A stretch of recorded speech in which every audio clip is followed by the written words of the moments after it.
오늘 누가복음 10장입니다.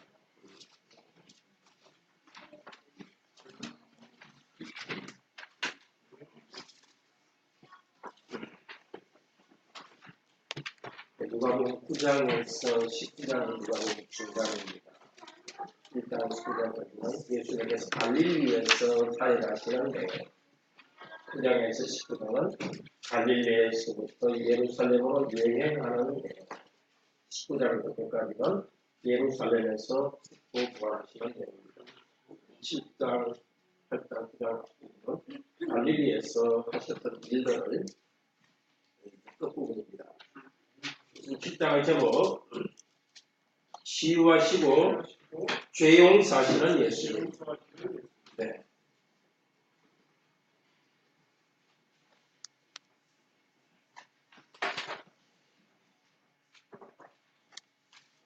예수님께서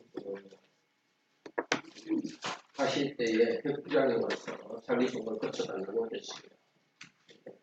고쳐달라고 가는 길에 백부장이 뭐라고 합니까? 오지 마시옵소서. 7절에 말씀만 하사 내 하인을 낫게 하소서.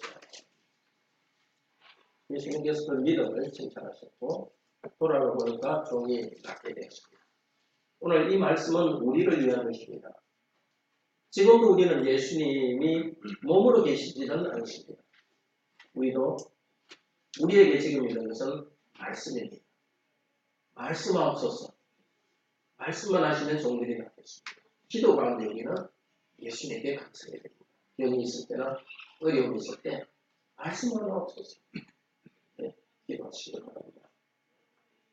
두 번째는 나인성 가부의 아들을 살리시는 겁니다. 가부가 자기 아들을 죽음 때문에 울었을 때 예수님께서 일으켰습니다. 그때 사람들이 어떤 반응을 보였습니까? 16절에 보면 하나님의 영광을 돌려가는데 큰 선지자가 우리 가운데 났다. 사람들은 이때까지 예수님을 큰 선지자로 이해했습니다. 구약에도 죽은 아들을 어떤 여성의 죽은 과부의 아들을 살린 경우가 있죠. 누가 그랬죠? 어느 선지자? 엘리야가 그랬죠. 그러니까 그때 사람들은 엘리야와 같은 큰 선지자가 나타나고 그렇게 생각을 했습니다. 아직도 예수께서 메시아라는 것은 알지 못합니다. 자, 세례요한이 자기 제자를 보냈습니다. 우리가 다른 분을 기다리겠습니까? 당신이 오실 그이입니까? 20절에 보면 오실 그분입니까? 오실 그분이라 하는 것은 구약에서 예언된 메시아로 오실 그분입니다. 그런데 예수님께서는 내가 그다 이렇게 말하지 않고 병자가 고쳐지고 22절에는 가난한 자에게 복음이 전파된다고 말합니다. 그러니까 앞으로 구약에 이사야서에도 예언된 것입니다.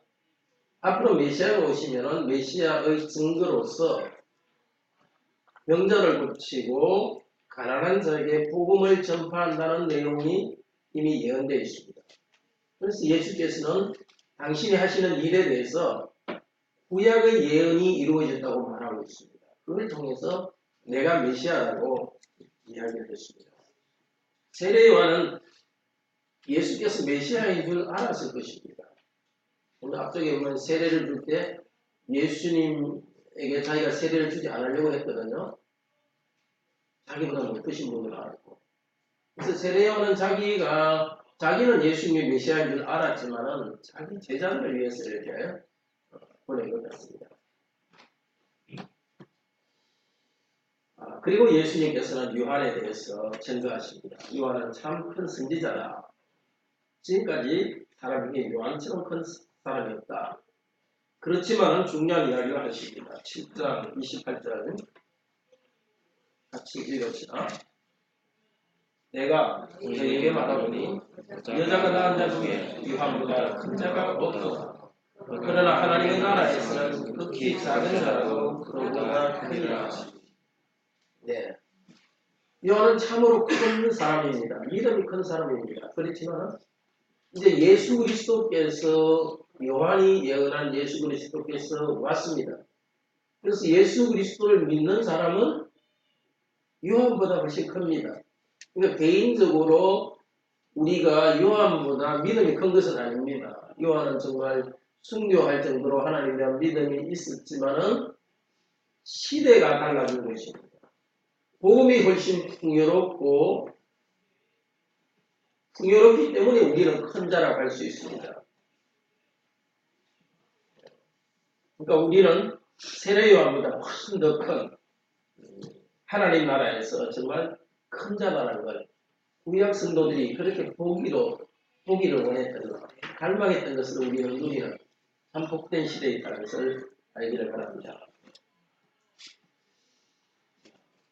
예수님께서는 세례 요한에 대해서 증거하면서 사람들이 비뚤어진 심정에 대해서 말합니다. 세례 요한은 금식하니까 뭐라고 그랬죠? 귀신 걸렸다 이렇게 했어요. 왜냐하면 세례 요한은 회개하는 것을 전파했습니다. 또 회개하는 것을 전파하기 위해서 자기는 금식을 많이 했습니다.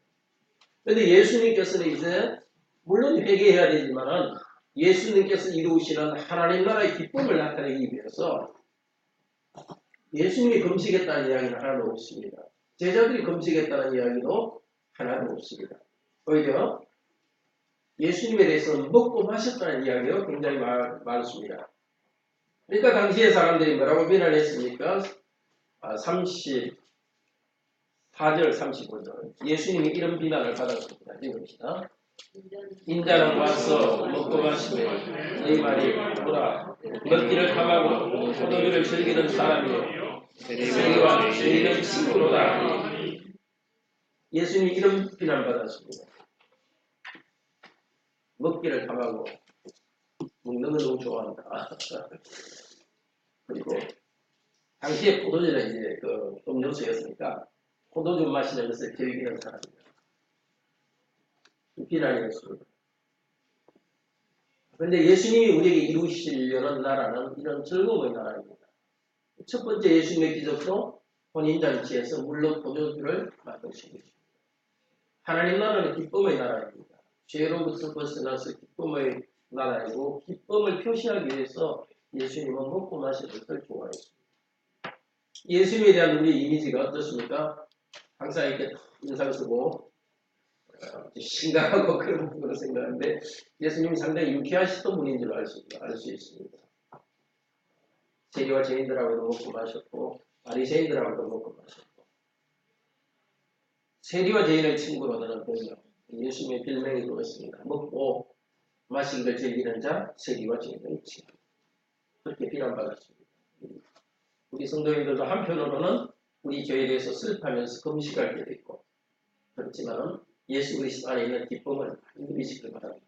먹을 때 맛있게 먹고 이 힘든 순간의 날에 예수 그리스도 의지하여서 기쁨으로 살아가길 바랍니다. 자, 예수님께서 바리새인 집에 식사하시는데 죄인으로 소문난 여자가 예수님 곁에 와서 옥합을 곁들이고 발 곁에 서서 하도 눈물을 많이 흘려가지고 눈물이 바로 동글하게 있고 자기 머리털로 씻고 예수님 발에 입맞추었습니다. 그러니까 바리새인이 말합니다. 이 여자가 죄인인 줄 알았다면 예수님이 왜 허락하는가? 예수님이 이유를 합니다. 이 여자는 많은 죄를 사함받았기 때문에 감사한다. 47절 같이 봅시다. 47절. 그러므로 내가 이 말하니 죄가 사하였도다. 너희를 사랑하는 일이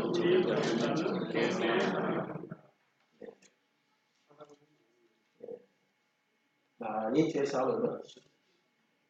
사실은 바리새인은 예수님을 믿고 죄사함을 받는 복에 들어와 있지 않습니다. 사람들이 보기에는 아주 깨끗한 삶을 살았지만 마음속에 죄는 그대로 두고 변화되지 않았습니다. 이 여자는 모든 사람이 아는 아마 문맥으로 봐서 결혼을 여러 번 했거나 굉장히 음행을 했거나 그런 소문나는 것 같습니다. 그리고 예수님께서는 죄 사하여 주시면서 보시되 너희 믿음이 너를 구원하였으니 평안히 가라. 죄용스러운 기쁨 가운데 평안히 있습니다. 우리 모두가 죄의심이 마음속 깊이 있습니다. 어떤 것보다도 죄의심이 무엇입니다. 사람들에게 아무 일이 없는 것처럼 그렇게 살아가는 게 중요한 게 아니라 예수님께 나가시기 바랍니다. 예수님께 나가서 눈물로 죄를 고백하고 예수님을 사랑하십시오. 예수님께서는 내 죄 사함을 바랍니다. 네 믿음이 너를 구원하였다. 평안히 가라. 이 평안을 누리시기 바랍니다. 8장 주제가 여러 개 나옵니다.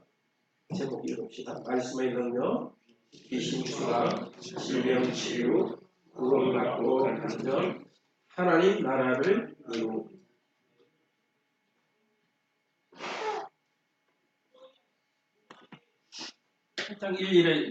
8장 1, 2절에 보면 예수님께서 사역을 하실 때 12제자가 같이 다녔는데 예수님을 섬기는 사역팀이 있습니다. 따라다니면서 식사 봉사한 사람이 있습니다. 그 중에 한 명이 바로 막달라 마리아.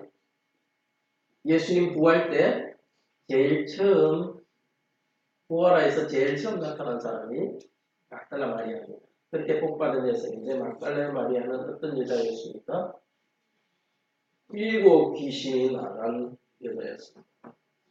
얼마나 이 귀신이 들렸다는 것은 정말 마음속에 뭔가 귀신이 들어올 정도로 마음이 피폐하고 원한이 있었고 귀신에 물려 있었는데 예수님께서 그를 해방해 주었고 해방받은 이 여성은 예수님을 섬겼습니다.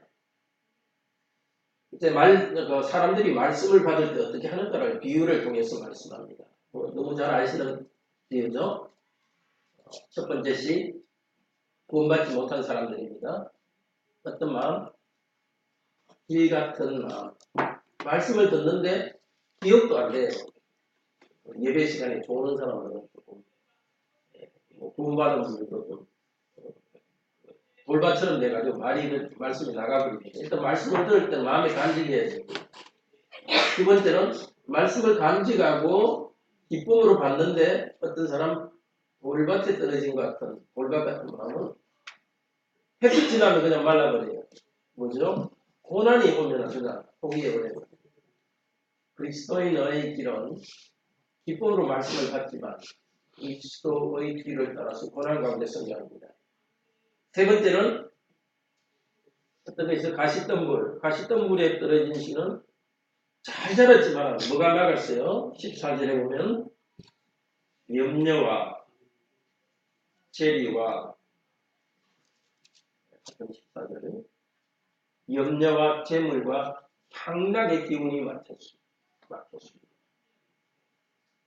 아마 우리 성도들 중에는 재물에 대한 그것 때문에 탐욕 때문에 이렇게 하나님 말씀이 사람에게 방해되는 부분은 그렇게 많지 않은 것 같아요. 근데 주의할 것은 염려입니다. 염려가 물려가지고 말씀이 열리지 못하도록 하는 것. 문제입니다.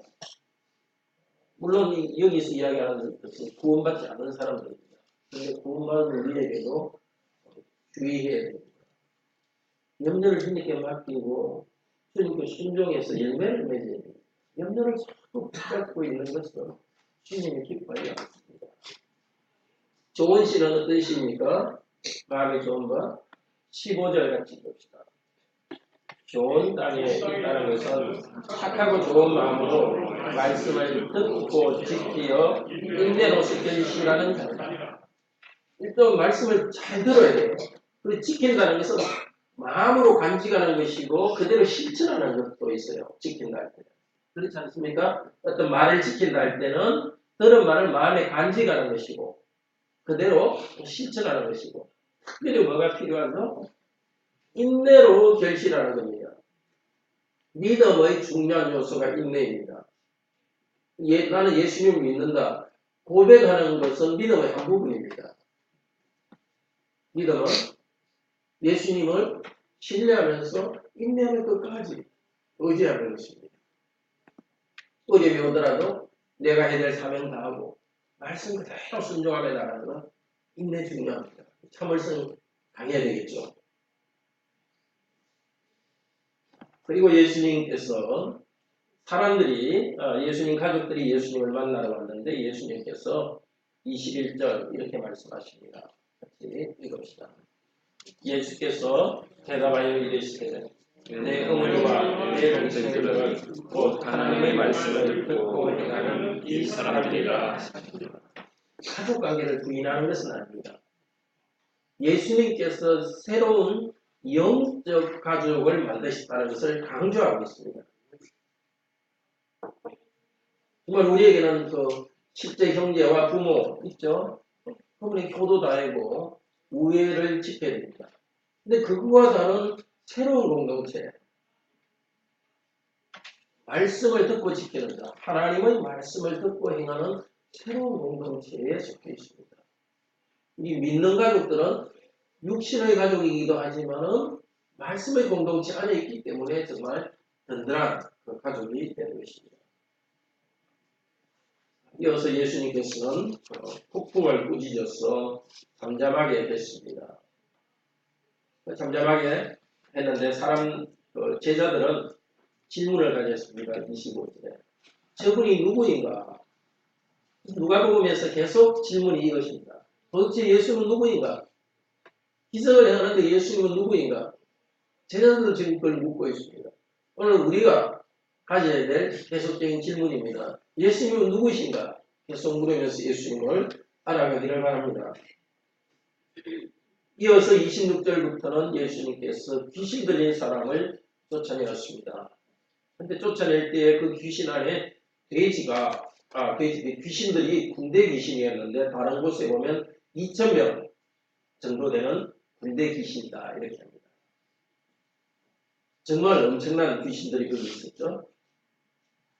예수님이 쫓아내려 하니까 돼지떼에 들어가게 해주세요. 그래서 예수님께 돼지떼에 들어가게 했습니다. 그랬더니 33절에 보면 그 귀신들이 돼지떼를 내리다라 호수에 끌고 가서 몰사하게 했습니다. 몰사했다는 말, 이거 똑같은 말이 14절에 있는 기운이 막혀 그거와 같은 말입니다. 가시 있던 물에 뿌려진 씨는 기운이 막혔습니다. 그냥 말 그대로 뜻은 목이 졸렸다는 것이고 돼지가 목 졸려 죽었습니다. 어떤 사람은 말씀을 듣기는 하지만 의지하지 않고 오히려 귀신에게 물린 상태로 살아간다. 믿지 않는 구원받지 못하는 사람이 있습니다. 우리들은 그런 탐욕의 마음이 우리 염려에 물려가지고 마치 목 졸리듯이 말씀에 열매를 맺지 못하는 그런 일이 없기를 바랍니다. 이어서 예수님께서는 해당장 야이로의 딸을 고치셨고 그 가는 길에 어떤 여자가 예수님의 뒤에서 손을 댔고 여자의 병이 나았습니다. 그런데 예수님께서 사람들이 굉장히 많았기 때문에 도대체 누가 손을 만졌는지도 예수님의 옷을 만졌는지도 알 수 없었습니다. 그런데 누가 내 옷을 만졌느냐 하고 물었습니다. 그러니까 47절에 보면은 그 여자가 어떻게 하면 나왔습니까? 떨며 나왔습니다. 근데 예수님께서 뭐라 하셨습니까? 48절에 읽읍시다. 48절. 예수께서 이르시되 알아 내 믿음이 너를 구원하였으니 평안히 가라 하시더라. 이 여성이 오랫동안 있던 병이 낫는 것 나았습니다. 그러나 예수님께서는 이 여성에게 더 중요한 것을 주기를 원했습니다. 예수님을 만나고 예수님을 믿고 참 평화를 누리기를 원했습니다. 계속해서 강조하고 있죠. 그냥 육체적 질병, 이 현세의 좋은 것만 얻는 게 아니라 중요한 것은 우리가 예수님을 만나고 영혼의 평화, 안식을 누리는 것, 믿음으로 안식을 누리는 것, 그것이 우리가 누릴 행복이고 그것을 구해야 되겠습니다.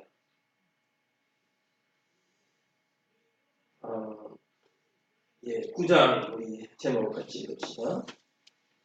그리스도의 십자가와 매일 자기를 부인하며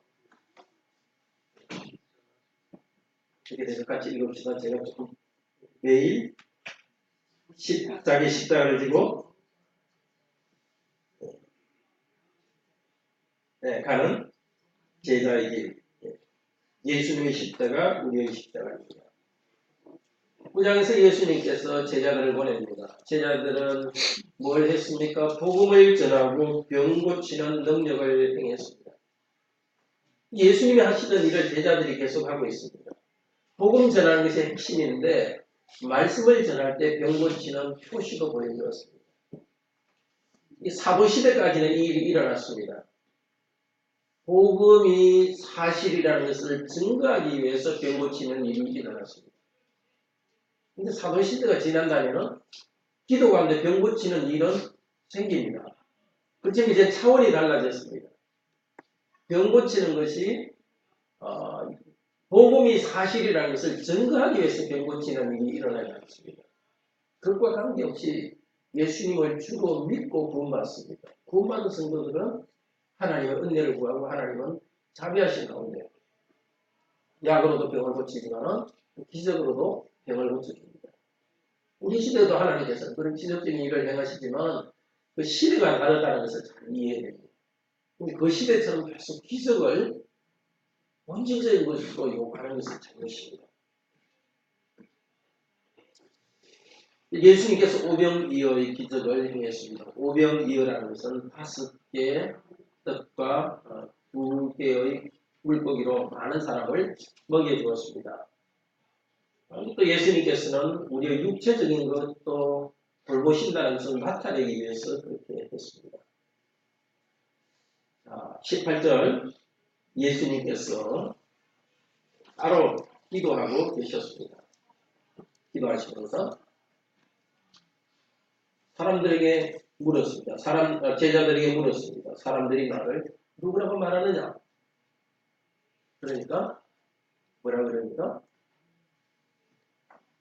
엘리야. 세례요한 엘리야 옛 선지자 중에 하나다. 그때 이런 식으로 사람들이 생각했습니다. 이 구절은 9장 7절 8절에도 또 나옵니다. 그때 사람들이 일반적으로 예수님은 선지자 중에 한 사람이라 생각했습니다. 그때 예수님께서는 베드로에게 너는 나를 누구라 하느냐? 그러니까 하나님의 그리스도입니다. 예수님께서 아무한테도 말하지 말라고 그러십니다. 왜 그랬을까요? 예수님이 그리스도라는 것을 왜 아무에게도 말하지 말라고 그랬을까요? 베드로나 그때 사람들이 그리스도에 대해서 잘못 이해하고 있었습니다. 메시아가 오시면 이스라엘을 로마로부터 해방하는 정치의 메시아가 기다렸습니다. 예수님에 대해서 오해할까 봐서 말하지 말라고 했습니다. 예수님이 어떻게 메시아가 됩니까? 22절에 보면은 고난당하고 버림받고 죽임당하고 3일 만에 살아나는 것을 통해서 메시아로서 일을 하십니다. 바로 죄로 인해 죽은 우리들을 살려주시는 일을 하십니다. 회개를 통해서 하나님 나라에 들어가도록 만드십니다. 회개하고 예수님의 제자가 된 사람들은 자기 십자가를 지고 계속 예수님을 따라야 됩니다. 예수님 같이 되기 위해서 고난을 통해서 연단되고 단련되고 또 이 세상과 다른 삶을 살기 때문에 고난받는 것을 두려워해서는 안 됩니다. 그리고 28절부터는 28절인가요? 28절부터는 예수님께서 영광스러운 모습으로 변합니다. 31절에 보면은 그 산에서 모세와 엘리야가 나타났고 31절, 그냥 31절 같이 읽읍시다. 영광 주에 나타나서 장차 예수께서 예루살렘에서 별세하실 것을 말할세. 이 별세가 헬라어로 엑소도스입니다. 엑소도스. 출애굽기 할 때는 엑소도스죠. 또 호도스는 길이거든요. 길을 가다가 이제 길을 이제 끝내고 벗어나는 거. 이 땅에서 길을 가다가 벗어나는. 예루살렘에서 죽으시는 것이 이 땅에서 길을 벗어나는 것이고 32절 예수님의 영광이 산에 가득했습니다. 원래 예수님이 가진 영광의 모습이 나타났습니다. 예수님의 영광은 예루살렘에서 십자가에서 죽으시고 부활하시는 것을 통해서 예수님의 영광은 나타날 것입니다. 이것이 놀라운 일입니다. 원래 영광 가운데 가진 예수님께서는 영광을 가지신 하나님 아들께서 낮아지셔서 영광을 버리셨습니다. 다시 영광을 얻을 것입니다. 무엇을 통해서? 예루살렘에서 십자가에 죽고 부활하신 것을 통해서. 왜요? 우리도 예수님과 함께 그 영광을 누리도록 하기 위해서입니다. 예수님께서 다시 43절부터 보면 내가 십자가에 죽을 것이라고 또 말했습니다. 그러니까 제자들이 이해했습니까? 이해하지 못했죠. 그때 예수님은 십자가에 죽는다고 이야기하는데 제자들은 어떻게 합니까? 46절 우리 같이 읽읍시다. 시작.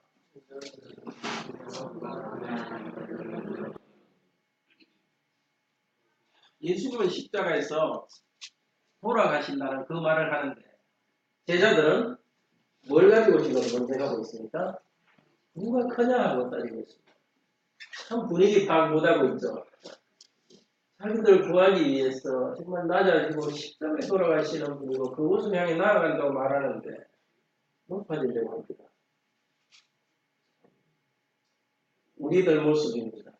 예수님의 은혜로 구원받은 우리들인데요.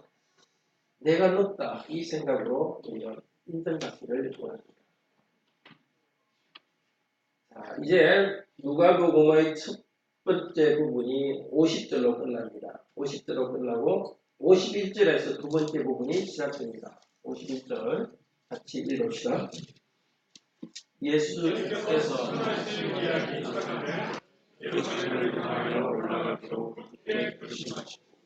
자, 여기서부터는 이제 예루살렘으로 향하는 여행이 계속됩니다. 사실은 이 9장부터 19장까지의 예수님이 가르치는 게 전부 다 예루살렘 여행 중에 가르치신 것은 아닙니다. 그래서 누가가 복음을 쓴 누가가 예수님이 가르치신 여러 내용을 이 부분에다가 집어넣었습니다. 그렇게 해서 뭘 이야기하느냐 하면은 예수님이 앞서가시고 제자들은 뒤따라가고 있는 그 여행 과정에 있는 삶이라는 것을 나타내기 위해서입니다. 우리 전체 삶은 예수님께서 고난받으시러 먼저 가시고 우리는 뒤따라간다는 것을 나타내기 위해서 계속해서 9장에서 19장까지는 예수님이 예루살렘을 향해 나아간다는 것을 강조합니다. 그렇지만 그 안에 있는 내용들은 여기저기 다른 때 가르친 것을 종합해 주셨습니다. 예수님이 앞서가시면서 제자들이 따라오라고 했습니다. 그러면서 62절에 제자들은 어떻게 되어야 되는가? 62절 읽읍시다. 예수께서 이르시되 손에 쟁기를 잡고 뒤를 돌아보는 자는 하나님 나라에 함께 아니하리라. 우리도 그래서는 안 되겠죠. 예수님 따라 나섰으니까 다른 고민하지 말고 계속 예수님 따라갑시다. 하나님께서 예수님께서 이렇게 가르치신 건데 다른 게 할까? 그 유혹에 빠지지 말고 그냥 눈 딱 감고 예수님 시키게 합시다. 뒤를 돌아보지 말고요. 예수님이 원하시는 그 삶을 통해서 앞을 향해 나아갑시다. 미련, 과거에 대한 미련, 또 내가 이 길 알았으면 더 얻을 건데 하는 그런 그 욕심에 대한 욕심에 때문에 미련을 두지 말고 그냥 현재 주신 길 감사하고 예수님 따라 가도록 합시다. 자, 10장 제목 읽읍시다. 바람의 복음 전파와 듣는 것 통해 자라는 하나님 나라 사랑의 봉사의 의무. 10장에도 예수님께서 제자를 파송합니다. 그러니까 9장에도 예수님이 제자들을 12명 보냈고 10장에는 70명을 보냅니다. 왜 이렇게 했느냐? 이제 그 51절부터 9장 51절부터 예루살렘을 향해서 가니까 앞쪽 부분에서도 예수님께서 갈릴리 사역의 마지막에 12제자를 보냈다고 이야기하고 그 다음에 예루살렘을 향해 가는 길에 또 70명을 보냈다고 이야기해서 이 두 개를 같이 일부러 배치하기 위해서 같이 두었습니다. 언제 예수님께서 하셨는지는 분명치 않지만 이렇게 일부러 가까이 두어서 예수님께서는 제자들과 함께 일하신다는 것을 나타내 주고 있습니다. 제자들이 전해야 될 말은 사람들이 제자들을 잘 받아들이면 9절에서 뭐라고 말해야 되느냐? 하나님의 나라가 너희에게 왔다 이렇게 말하는 겁니다. 그렇지만 사람들이 받아들이지 않을 때는 11절에 보면 그러나 하나님의 나라가 가까이 온 줄을 알라. 이 두 가지 차이가 뭐죠? 받아들이는 사람 위에는 하나님 나라가 너희에게 이 말이 들어가 있고요. 받아들이지 않는 사람에게는 그러나 하나님 나라는 왔다고 말하는 거죠. 그러니까 사람들이 받아들이든 받아들이지 않건 간에 예수님께서 오셨고 예수님께서는 하나님 나라 일을 시작하셨습니다. 예수님을 받아들이는 사람은 천국 백성으로서 천국을 누립니다. 사람들이 받아들이지 않더라도 천국은 계속 자라고 있습니다. 우리들도 이런 확신이 있기를 바랍니다. 사람들이 예수 그리스도를 받아들이지 않더라도 우리가 예수 그리스도를 믿고 받아들이는 우리 안에 하나님 나라를 이루시고 세워가시는 것. 그래서 감사하도록 합시다. 혹시 우리가 복음을 나눌 때도 사람들이 받아들이지 않을 때 걱정하지 말기를 바랍니다. 마음속에 그러나 하나님 나라는 왔다. 여러분에게는 오지 않았지만 하나님 나라는 왔다는 확신을 가지기를 바랍니다. 이어서 선한 사마리아의 비유가 있죠. 이웃에 대해서 우리는 생각합니다. 이웃. 누가 이웃인가? 누가 나 이웃인가를 생각합니다. 그런데 예수님께서는 뭐라고 이야기합니까? 같이 이야기하는 사람을 통해서 37절에 보면 36절, 37절 같이 읽읍시다. 36절, 37절. 내 생각에는 이 세 사람 중에 누가 강도받는 자의 이웃이 되느냐? 이러시되 자비를 베푼 자니이다. 예수께서 이러시되 가서 너도 그와 같이 하라. 자, 우리는 누가 나 이웃이 되고 친구가 좀 되어줬으면, 친구가 좀 생겼으면 이런 생각들을 많이 합니다. 특별히 새로운 곳에 갔을 때는 누가 나를 좀 환영해 주었으면, 친구가 되어 주었으면. 그런데 예수님은 생각을 바꾸십니다. 네가 다른 사람의 친구가 되어주라고 말합니다. 도움이 필요한 사람의 친구가 되어주라고 합니다. 사실 그게 외롭지 않는 길입니다. 사람들이 항상 우리 주위에 있어가지고 친구 같은 길거리하는 것, 그때만 행복한 사람은 항상 외롭습니다. 가까이 있는 친구 언젠가 결혼하고 언젠가 떠납니다. 정말 외롭지 않는 것은 하나님 사랑 가운데서 사람들의 친구가 되어주는 것입니다. 필요한 사람의 친구가 되어주는 것입니다. 자, 이렇게 다른 사람을 사랑하는 것이 중요하지만 그렇다고 해서 사랑의 실천만 중요한 것이 아닙니다. 41절에서 마리아 마르다 비유를 통해서 마리아 마르다와의 일을 통해서 가르칩니다. 언니 마르다는 예수님을 식사 대접하기 위해서 밥 받고 동생 마리아는 말씀 듣는다고 조용히 있었습니다. 그때 마르다는 불평했습니다. 예수님께서 뭐라고 이야기하십니까? 41절 42절 읽읍시다.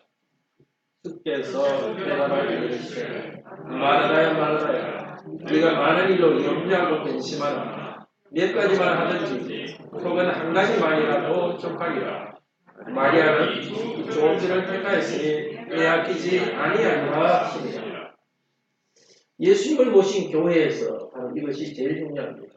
그래서 봉사도 하죠. 식사, 봉사, 여러 가지 봉사합니다. 그 외에 여러 가지 봉사도 우리들이 하죠. 또 교회에서 여러 가지 또 프로그램도 합니다. 지금 제일 중요한 것은 하나님 말씀을 듣는 것입니다. 그래서 교회에서는 여러 일로 염려하고 근심하고 분주해서는 안 됩니다. 여러분 교회에서 섬기시다가 항상 마음 주시고 예수님 무릎 밑에서 말씀 듣는 것 거기에 집중해야 되겠습니다. 11장 제목만 읽겠습니다. 하나님 나라를 누리고 그 영광을 구하는 기도에 대해서 가르칩니다. 12장은 두려움과 염려를 주님께 맡기고 신실하게 말씀을 지키고 순종하라. 기도합시다. 자비로우신 하나님, 거룩하신 주 예수님, 지금은 하늘의 영광 중에 계시지만 이 땅에 오셔서 앞서간 성도들을 가르치고 제자들에게 말씀을 주셔서 지금까지 2000년 동안 교회를 세우셨습니다. 말씀으로 교회를 세우셨습니다. 그 말씀 저희들이 흘려보내지 않도록 하시고 말씀을 마음에 간직하고 어려움이 오더라도 인내로서 나아가고 참고 나가서 열매 맺는 삶이 되게 하소서. 우리에게 은혜 주셨으니 우리도 이 은혜 받은 사람으로서 다른 사람, 도움이 필요한 사람의 이웃이 되고 친구가 되어주게 하소서. 주 예수 그리스도 이름으로 기도드립니다. 아멘.